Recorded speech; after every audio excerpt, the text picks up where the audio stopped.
Hello, Nelson. Thank you so much for turning up. I'm Suzanne Levy from Turn Up for Women and also from Speak Up for Women, and it's so fantastic to see you all here supporting women on this beautiful Nelson Day. I'm not going to talk for long. I'm just going to show you a couple of things that we're handing out today. One of them is a flyer that is encouraging people to maintain single-sex spaces where they are allowed to. So we do a lot of work around the legislation that enables businesses and services to provide single-sex spaces for women because women need them. They deserve them. And they're damn well allowed them. So a man cannot be a woman regardless of what he says, what he feels, and he is not allowed into spaces that are designated for women only.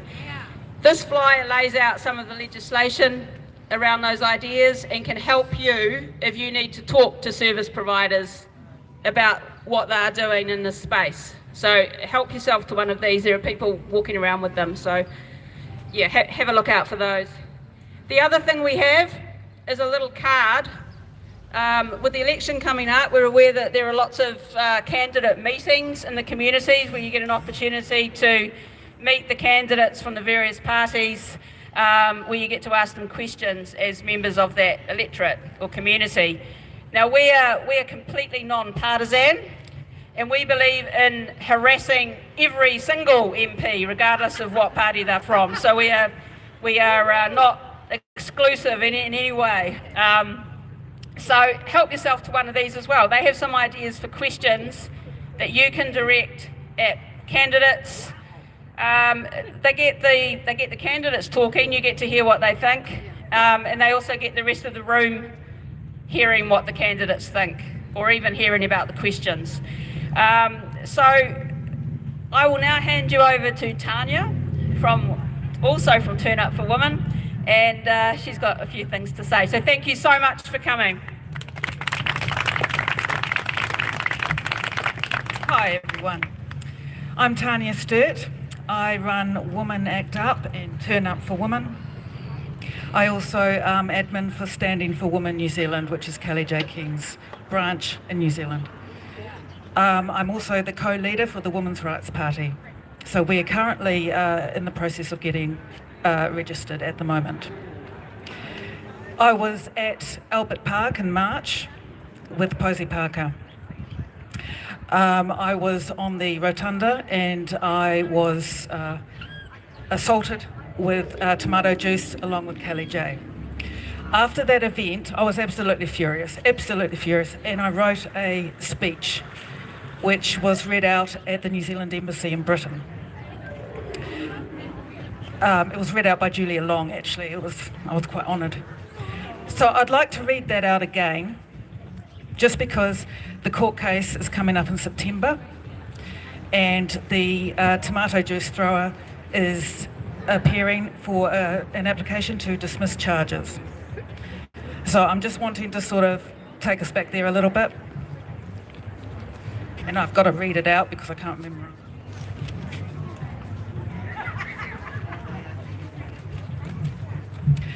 I was part of the organising group that arranged Kelly J. King's visit to New Zealand. I was assaulted at Let Women Speak Auckland as we helped Kelly J leave the area that ended up hosting a riot, not vow-making. I was screamed at, threatened, had liquids thrown on me, pushed to the ground, put in a headlock, scratched, punched and kicked by men who hate women. Here is the proof of the TRA's violence, contempt, hatred and dehumanising that we've talked about for years. They handed it to us on a plate. I only remember thinking that if I don't get up, don't stand up, I won't make it out alive. So I did stand up, though I don't remember how. Maybe the crowd surged forward and maybe I was lucky to grab the momentum. Maybe I did it on my own, but I fucking got back up. I will hold others to account for the betrayal, to the police operator who refused to do anything, to the police who lied and said they'd protect and then stood around watching, to the media who fed fed the public lies and vitriol, to the politicians that say trans rights are more important than the woman who gave birth to them, to the men who attacked me, I'll never forgive them.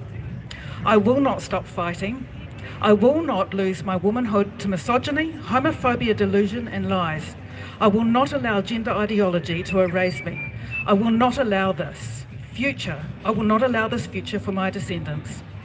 They knocked me down, I got back up, and it's all practice for next time round. This bitch is now Legion.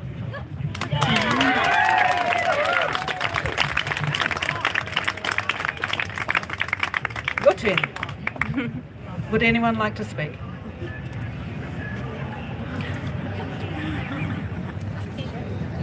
Yeah, I will, but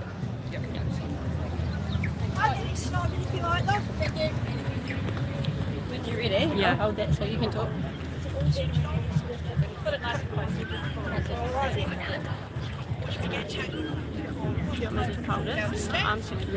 Well, if I fall down the steps, I'll get my bruises, honestly. Last time I got smacked in the face because I was at Albert Park too. I've never seen such a crowd of absolute mindless hoons in my life. We didn't stand a chance. Not one. They're a death cult. They don't realise it, but they are.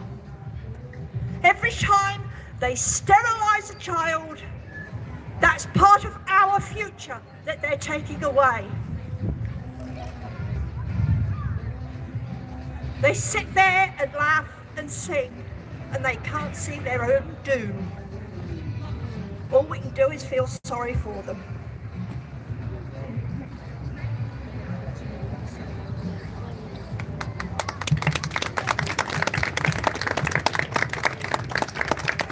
Thank you very much. Anybody else like to speak? Okay.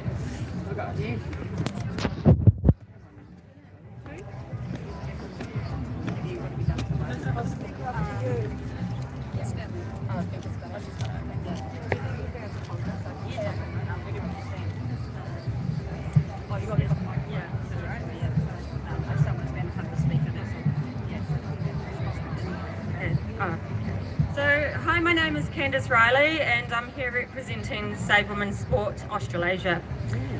Firstly, thank you for women... Yeah!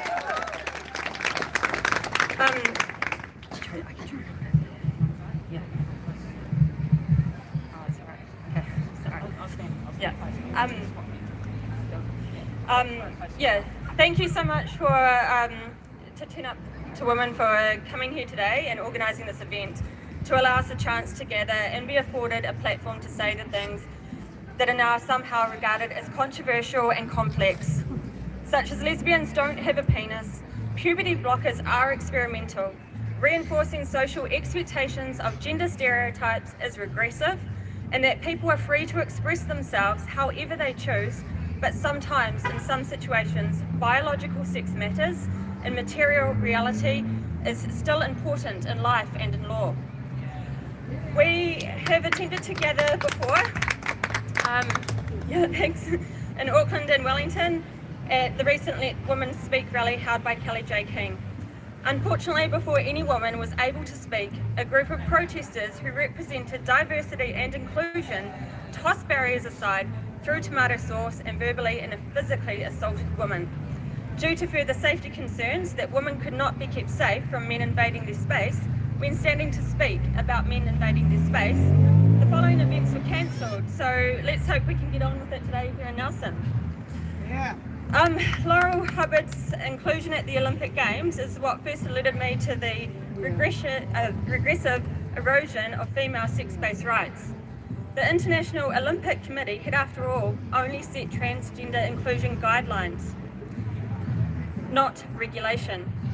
Individual sporting organisations at any point could have showed integrity and leadership to respectfully state the obvious. Humans cannot change sex, and including males in the female category is blatantly unsafe, unfair, and excludes those that the category was designed to protect. What was equally regressive was hearing female athletes such as Tracy Lambridge, raised concerns about Hubbard's selection, but was told to be quiet by those in leadership roles. Not one person from Weightlifting New Zealand openly expressed concern that female athletes were being silenced, or that Hubbard's selection cemented the exclusion of a young Nauru woman who would have been the first person to represent her country. The need to validate a 43-year-old privileged son of a multi-millionaire was more important than the integrity of the female category at the highest pinnacle sporting event in the world.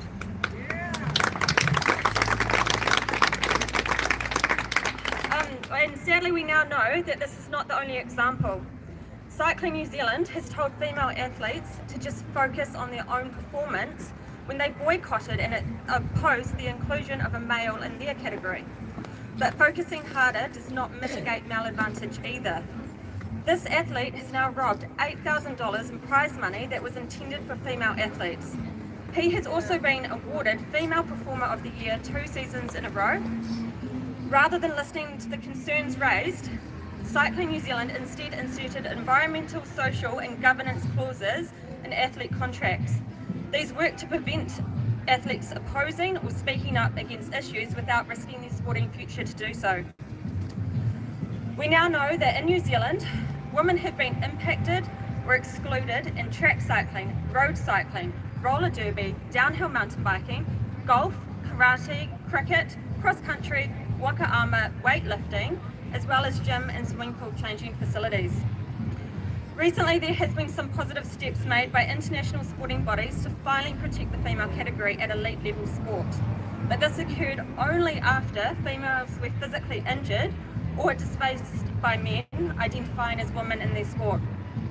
How is it that our sporting leaders became so captive to this ideology, prepared to completely ignore common sense, safety and fairness? In one example, at a high school rugby game, only after 3 female players were injured by a male identifying as a woman, did the coaches finally admit that his power, force and speed put the female players at risk. Why does it take females to be injured, displaced and excluded to demonstrate the injustice of their policies and force them to change? It is almost like female sport is still not taken seriously. While it is positive that common sense is prevailing at elite level sport, female sport matters at every level. Grassroots community sport is the foundation of sporting development, and this is where there is still work to be done. A few years ago, I was invited by Row Edge to work with Save Women's Sport Australasia. We're a small volunteer organisation made up of women with families, and we value sport, and we want safety and equal opportunity for women and girls. But this can only be achieved with the protection of the female category to be for females. You may think that this would be common sense, and we probably don't need to do a lot, but sadly this is not the case. Over the last 5 years, we have been trying to draw public attention to how government agencies and sports organisations are undermining the integrity of the female category. This has included an open letter signed by more than 70 New Zealand Olympians and elite athletes, a petition presented to the Minister of Sport and Recreation, submissions to government on legislation where there is an impact on female sex-based rights in sport. We undertake independent polling, which is funded by donations, and we try to support sports administrators with information and advice. We also offer support to the growing number of females negatively impacted by transgender policies in sport, and we advocate on their behalf. We ultimately want New Zealand sporting organisations to implement clear policies to protect the fairness, safety and opportunities of women and girls in sport, and find better ways to enable inclusion for all. We want politicians to have the integrity to speak up and protect women's rights instead of blocking us on social media, which is a really common occurrence now. And we want all Kiwis concerned or opposed to males competing in female sport to respectfully use their voice and continue to turn up and speak up for women. Yep, that's it. And so thank you for listening. And if you're interested in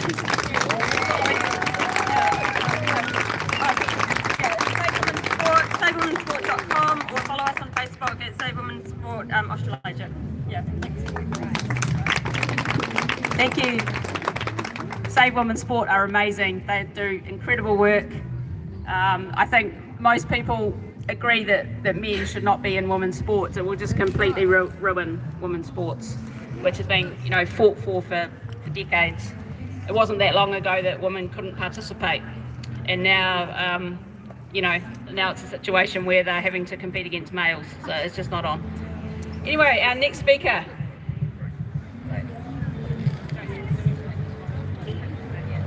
Whoever thought we'd be standing here doing this, eh? One of the things, I have a trans son, and I didn't know anything until, he was telling me for about 3 years that there's something going on, and I didn't take any notice. It wasn't until Albert Park that we saw something we've never seen before.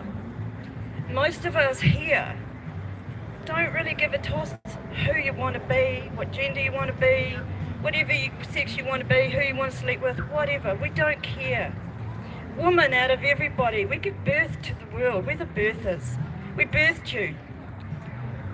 The thing is that it's very, very interesting that we're standing here having this conversation, because we shouldn't have men in our sports. They're not. We're having our identities assumed. We're having our language taken away. We're having our safe spaces threatened. And when that happens to women, it happens to everybody. I respect your journey over there. All of you, I respect your journey. All of us here respect your journey. But we stand in our space. Our space is your space. We birthed you. We are the birthers, and we have put up with shit through the centuries to get here. And now we're here. We're not giving up our sports. Have your own sports. Have your own unisex toilets. I know there are authentic trans women, trans men, but there are a lot of others that aren't, that are using this moment to be predators. That's not you, but there are men like that. And who is pushing this? Who told the police to step down at Albert Park? Who's doing this? Who's the rainbow tick? Who's Inside Out, or whoever they are? Who are they? This is creating a huge division, and we need to be careful here, because we need to find a third way through, because drama is seductive, and we need to find our way through together. This goes for this movement and co-governance. We cannot buy into or get drawn into or sucked into the division that is out there now. Energetically, it's getting stronger, and we need the wise women and men amongst us to stand up and say, no, we embrace all people and walk forward into our future. Otherwise, it's a dead end. So I never thought that I would be standing here having to say this at this time in my life, after everything I've had to live through. I nearly got fired for wearing trousers at work once. It's like, hell, I didn't give up my rights, to have some man want to be in the toilets or take over girls' sports or win Miss New Zealand or Miss World or whatever it is, which is now happening. But why is it happening? Why? Who's behind this? That's what we need to know. It's not them. They're being played as much as we are. There's something else going on here. But it's up to us now to walk through in the third way, in the inclusive way, and not buy into the division and the anger that we saw at Albert Park. So that's all I have to say today.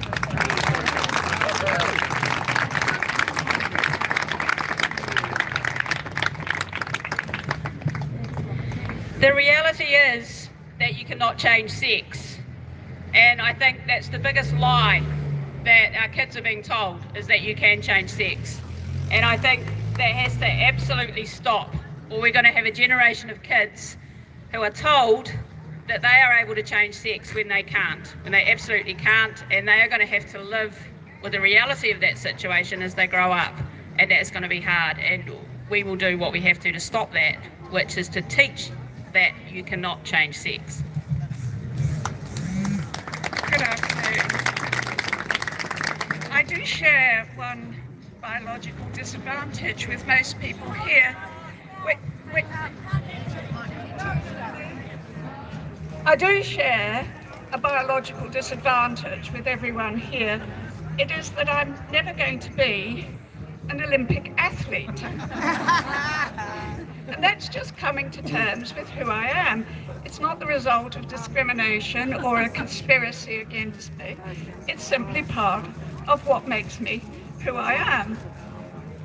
But what I'm concerned about, what moves me deeply, is about our girls and about our children and their options and their sense of themselves. I think it's quite simple. When a young person that I'm responsible for came home from school and told me you can change sex, I thought, I'm a mature person and I feel I must act in a mature way. So I said to her, it is not true. It is not true. You cannot change your sex. You can be whatever you want to be. You can dress however you like. It's good fun. You can go downtown as a pirate, but when you come home, you're you. You're not a pirate. You can pretend that you're a dolphin. You can pretend that you're a unicorn. But actually, as adults, we do have a responsibility to say to our children, wear your hair as you like, wear what you like, but you know the reality is that you don't become a unicorn or a fairy just because you dress up and enjoy it. So we shouldn't discriminate against anyone who wants to dress up. Let them have their hair, their whatever, how they like, but leave their bodies intact. Because if we don't, we're not protecting their future and their choices. We're locking them into a horrible medical misadventure. And we're following it extremely aggressive medicine based on lies and poor information, manipulated information. We're following up, most tragically, by teaching our children lies in school. We have to be clear, we have to be responsible, we have to say it quite clearly. Be what you like, enjoy who you are, but you can't change sex. And I reflect on my own life, and I had all sorts of ideas about who I was and what I was. And I was a tomboy a lot of the time. I loved climbing trees. I liked my teddy bear too. I loved making things and understanding things. I actually got a physics prize at university, much to my surprise, but that didn't make me a man. And I think and I am deeply grateful that trans didn't exist then, because when my experience and my understanding had it been with the oversell and the false promises and the exaggeration of what's going to happen if you take the pill, just swallow it and take the consequences. I'm so glad that nobody took my biology from me, distorted my body, took off my genitalia, persuaded me into a situation that would have left me infertile and asexual, because as I grew up, I came to a much larger sense of myself, one in which I had choices, and I'm not prepared to let our girls lose those choices in the name of mistaken ideology and, frankly, a very fundamental lie. Thank you.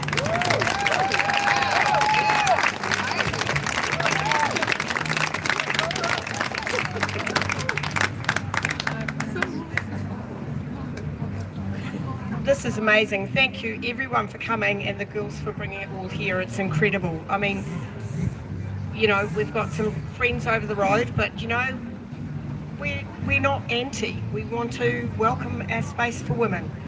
Now, Janice made a really good point. Where does this all come from? Because this is about divide and conquer.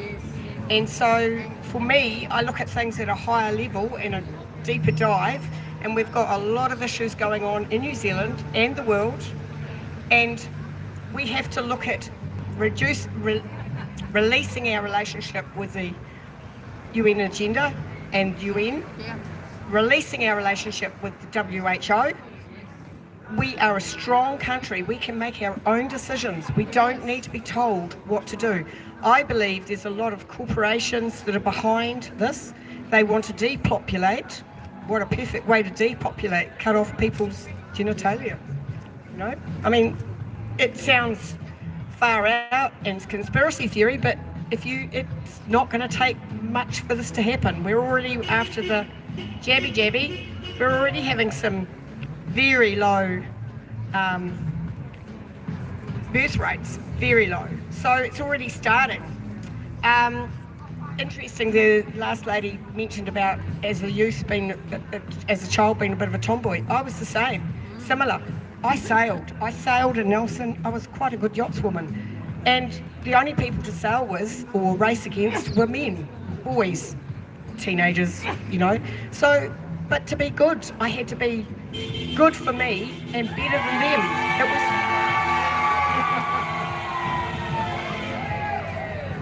It was hard work, you know. And there were times probably I even thought, God, it would be easier to be a boy. I didn't really want to be a boy, but I just thought it would be easier because if I won a race, I'd get thrown in the water because that's what we did after whoever won, they got thrown in. But I always got really thrown in, not just like the guys. But when I was 15, I sailed in my first set of races in Auckland. It was the Women's Laser Nationals, and I came third. And that year they only put the first place getter to the world. But you know, it was my first sense of sailing with women. I got a bit silly, I was 15, you know, and probably could have done even better than third place, but I had a really good time and I really enjoyed it, and I felt it was different energy than competing against the guys. You know, I love sailing, it's in my blood. So, same if you want to talk about motorcycling and all sorts of things. But back to the point, we need to look at, we've got an election coming up. It's really, really important that we look at what parties are going to remove ourselves from the relationship with the UN and WHO, because this is where all the danger's coming from. This is where all the control's coming from. When you think that our PM doesn't even know what a bloody woman is, for God's sakes, where did he come from? Whose vajayjay did he come out of? You know, I mean, I do need slapping. He needs slapping, yes. He can slap me. Yeah, but that's what I want to say is we all need to look further at a higher level of what's going on. Thank you.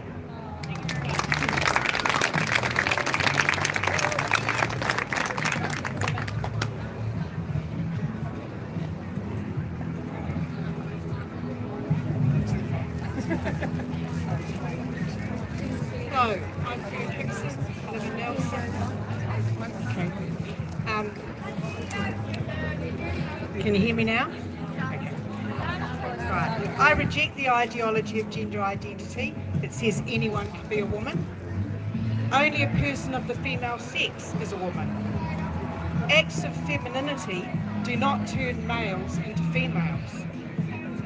It is not hateful or bigoted to say that no woman has a penis and that humans cannot change sex. These are scientific facts. When some choose to believe otherwise, they are entitled to do so.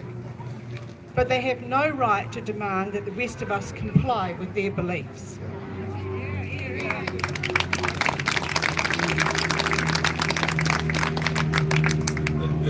I am a retired teacher and I care about children. So I oppose the new relationships and sexuality curriculum that was introduced into our schools at the end of 2020.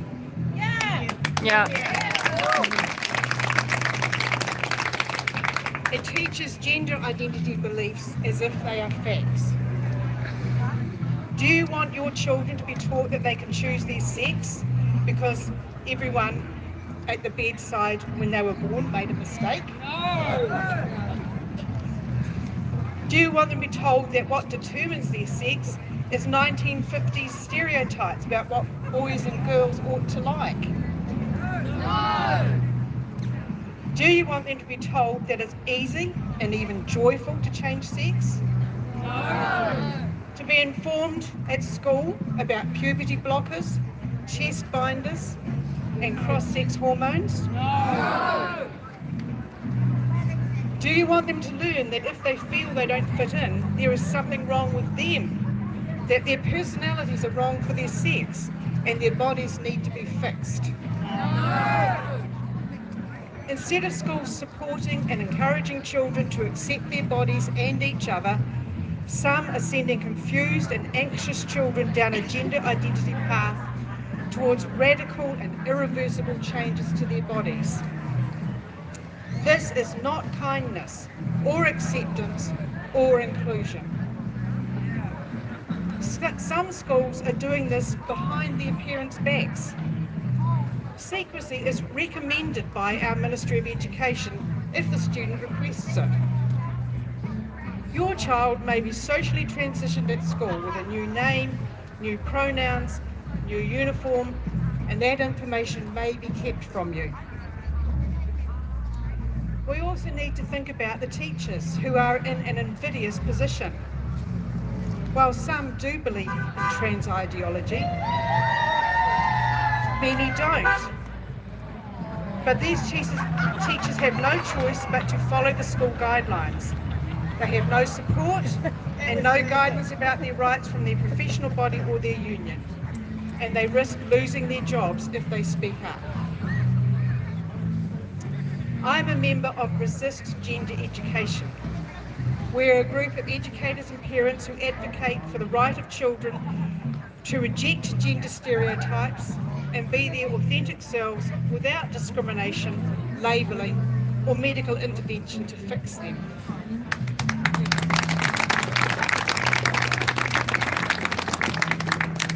Research shows that over 80% of children with gender confusion or gender dysphoria finish up being comfortable with their biological sex if they are allowed to go through puberty without medical interference. Wouldn't it be better to help young people to accept their sexed bodies and live as gender non-conformists than to lead them down a pathway of lifelong medicalisation with serious side effects? Wouldn't it be better for society to learn to be more accepting of non-conformity than to encourage gender non-conformists to surgically remove healthy body parts to fit the stereotypes? Resist Gender Education believes that all children have the fundamental right to go through puberty and reach adulthood with their fertility and their sexual function intact. If you would like to know more, please take our card.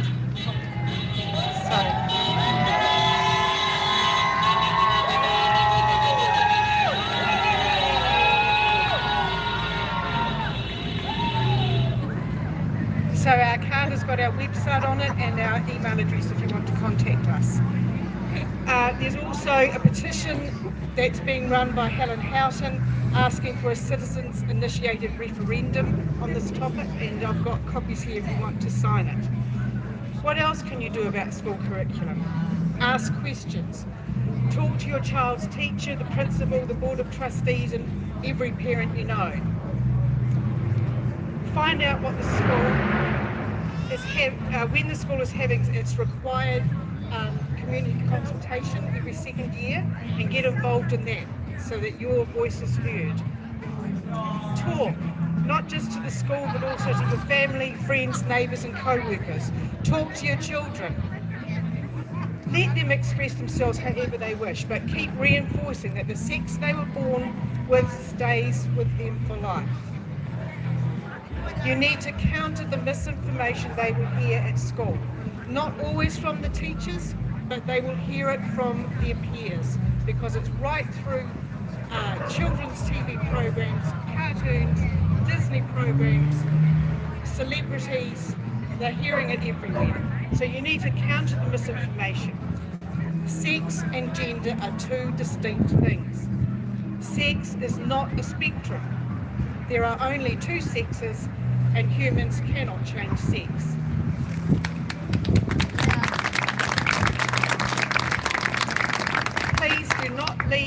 children to find out for themselves about the sex of gender. Don't leave it to chance. Make sure you tell them the truth. Thank you.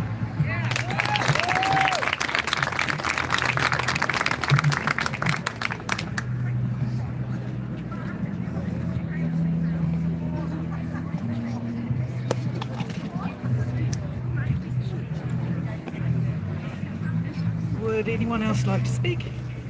Now? Yes? Lovely. Hello. I wasn't going to talk because that idea terrifies me, but hi, I'm up here and you've probably seen me, so I may as well. 10 years ago I joined roller derby. I'd been in abusive relationships and I wanted a space in a sport that was women's, and I thought, yay, here it is, this can be it. And it was for years, it was awesome. I was involved with, I was on boards there, I refereed, and then I took a break while I had my first child. And then 3 years ago even,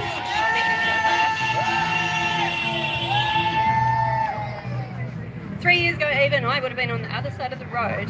We had a vote for our committee where I was all for changing the wording of our constitution because we had women who decided that they identified as non-binary or other, and I thought, great, let people be who they want to be.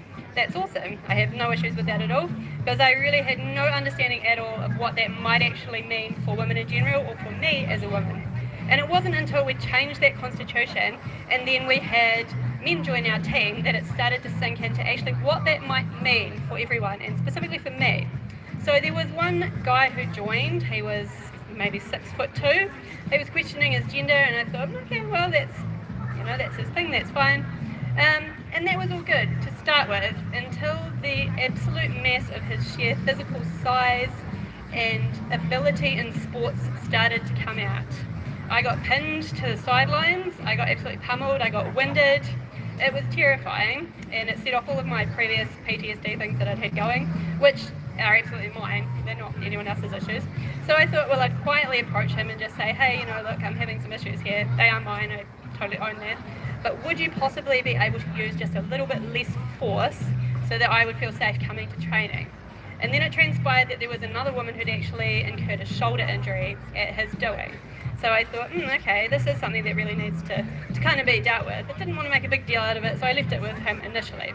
And then later on, when all my messages got completely ignored, I got a message from coaching who said, hey, he feels that you're attacking his gender. And I'm sitting there going, huh? What do you mean I'm attacking his gender? I don't understand. It's got nothing to do with how he identifies. It's literally about me feeling safe at training and everyone else feeling safe because he's using way too much force and we're getting injured. And no, so that was a massive thing all of a sudden. I got called a bigot, my team, a lot of them refused to talk to me. Training became increasingly super uncomfortable, and so I stopped going, which was horrendous. My husband was a referee, so he stopped going too. He was pretty outraged and angry about the whole thing. In the end, it was agreed that there could be a meeting between me and this other guy and our head of coaching, which was great. And I thought, awesome, we can have a chat about this, we can come to some resolution. So I showed up there and I said, hey, obviously there's something that I'm doing that's making you feel a bit uncomfortable too, so can we have a chat about what we could both do, that we could all feel safe at training, which was awesome. And his answer to that was, I find you very aggressive.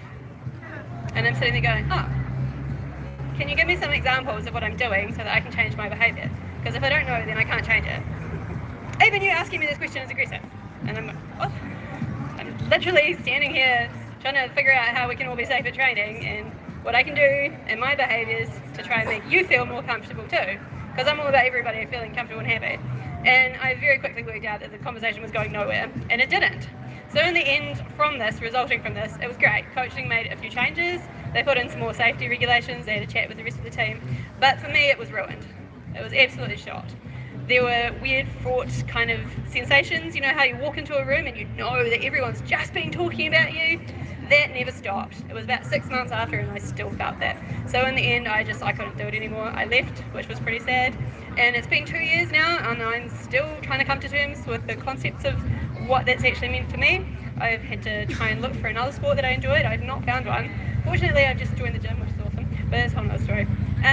So essentially, here's me, affected exactly with this concept in sport for women, which was no longer sport for women, and simply because somebody chose to join who wanted to exploit their ability of their male biology so that me as a woman felt uncomfortable going to training. And that's not okay. That's absolutely not okay, and it never should be sat down and said that this is okay, because it's not.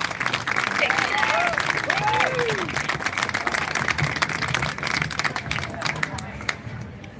I think there was another woman who wanted to talk. Yes. Hello. I was quite nervous to come to this rally. I was actually scared, and my husband said, as long as you don't, get arrested or bottled, go for it. So because I was scared to come here, I actually popped over the road first and said hello. And I think probably everyone here, at least me, want to say we value you, we see you, we hear you. You guys have walked a really tough path. It's not easy being in a minority. So we're not against you, and I see you and I hear you and I appreciate you. You're valuable, you're worthy of dignity and worthy of love. I am also a mother of 4 daughters. I have 4 little girls. They're 6, 9, 11 and 12, and they play sports and they like going to the swimming pool. And so for me, what I am passionate about is looking after my children. They're my top priority. As a mother, I'm a mother bear, and I will look after them no matter what, even if it makes me look bad, whatever. So for me, I'm passionate about protecting my daughters. I play a sport, they play sports, and I'm concerned about the disadvantage for them if there's biological males playing against them. And I'm also concerned about, not these guys, but people who will take advantage of the self-identification bill for their nefarious purposes and will take advantage of being allowed to use the women's changing room at the swimming pool. I want to feel comfortable letting my daughters go in there by themselves and not be nervous about who's in there that is now allowed in there. And I'm not talking about you guys. I'm talking about people who will use the legal loopholes for their own purposes. So as a mother, I will stand up for my daughters, but I will always accept and welcome you guys too. So I'm not against you, I am for you, I am for my daughters, I am for unity, I am for love, and I think you're right. Let's not be divided. United we stand.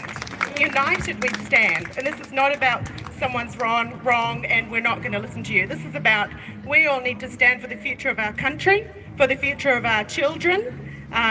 And again, this is not about division and hate, but this is about looking after our children and our daughters and allowing them, the potential to reach their best selves.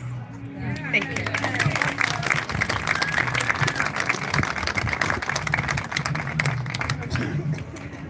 Hi, is there anyone else who would like to speak? Any other woman? Yep. If there, we'll let the woman speak first. Sorry, the woman first.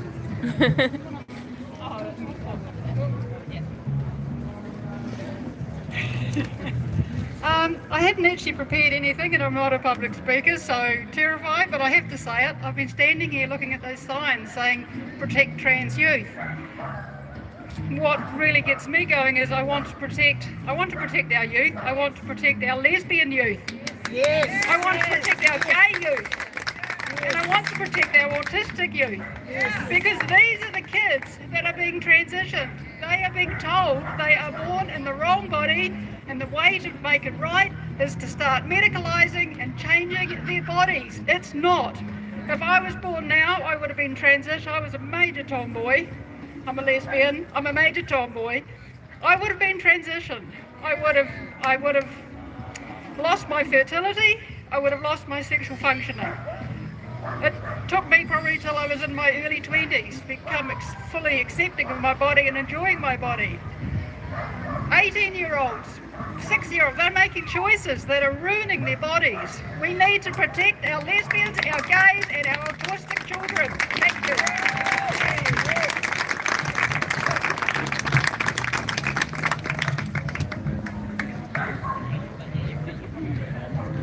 Good afternoon, everybody. My name's John Mackenzie. I'm 71 years old, and I'm pretty sure I'm male. I've got 4 children. I've been a lot of places. I've done a lot of things. Okay. Oh, yeah. How it works, doesn't it? So, Start again. all right. My name's John Mackenzie. I'm 71 years old. I've been a lot of places. I've done a lot of things. I've been a shepherd on a sheep station. I've dug drains. I've broken in horses. I've pulled the testicles out of lambs with my teeth.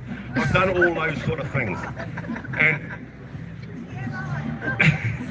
so I came here today thinking I'll probably be the only man here. But damn it, I'm coming anyway. I'm a huge supporter of Posey Park.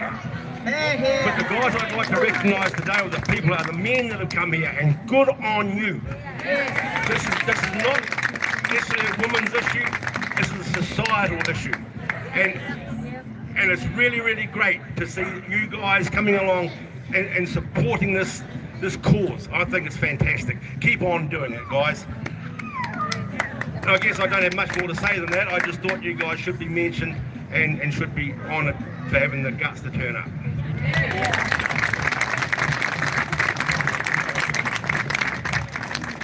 Right, I'm now holding the sign and the mic.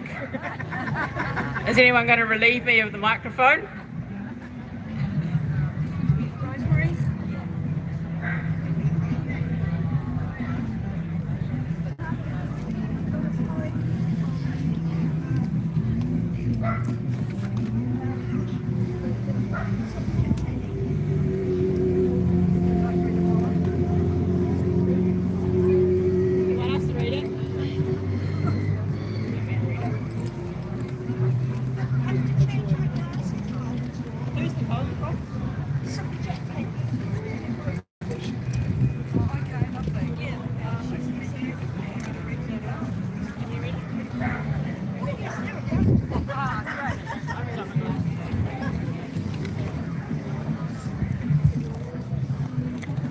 There's a lady in Scotland called the Suffragette Penny. If you go online, you'll find her. She is the most amazing poet. This one is called All Our Daughters.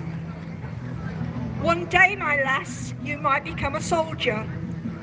The fight begins and you won't walk away. Not all wars are fought with guns over earth, as ideas try to lead the world astray. It's knowledge that you need to face this battle, even as those you had loved deny the truth, and wisdom in the time to show your mettle. Remember, lass, you've got nothing to prove. I'm angry at the politics of man, and wary now of those of women too. Divide us all and then divide again. When unified, we'd hardly ever lose. I wonder why our language has been stolen. The place we made for us has opened doors. The social contract gone, the pact is broken. We only wanted half, but men want more. It's why these days we women hold the line. The adult women, females of this world, as sexist tropes would drag us back in time, and zealots target every boy and girl. Beware when science cherry picks its data. Beware the study done with no control. Beware when doctors try to hide their failures. Fanatics do not heed the human toll. And if my words survive so you can listen, would it help my voice from out of the past? I've tried to seize each precious moment given and live each day like it might be my last. One day, my lass, you might rise up as we have, with all our daughters standing by your side. And for those self-respecting women, be glad. Our sex won't be ignored or be denied. Thank you for that. Lovely. I think we'll, unless anyone else wants to speak, I think we'll wind up now. But what I'd like to say is that I think it's really important that Suzanne and I keep doing these things, that maybe some of you will feel the need to go out or feel that you're brave enough to go out. I know it's hard. I know that people's jobs are on the line sometimes. I've lost my job because of this. But I think we need to keep talking. We need to keep getting out there. Suzanne and I are doing another turn-up event in Auckland next month. It will be run slightly differently because Auckland's a little bit triggered at the moment. So it will be invite only mainly. If anyone has any questions or wants any more information, we are hanging around after this event. We've got the leaflets, the pamphlets that have been discussed. Fern's given some out already. I'd like to just thank the woman here in Nelson who helped us arrange this event. I've never received so much support for an event before. They were just amazing. I would say their names, but one I can't remember because I didn't write them down. My apologies for that. It's not because I don't value you, it's just I've got a crap memory. Yeah, it was amazing. I really enjoyed today. I hope you all did too. Credit where it's due. Thank you to the other side there. You let us talk. I don't agree with your viewpoints, but I defend your right to speak. I don't defend your right to beat me up though. All right. Thank you guys.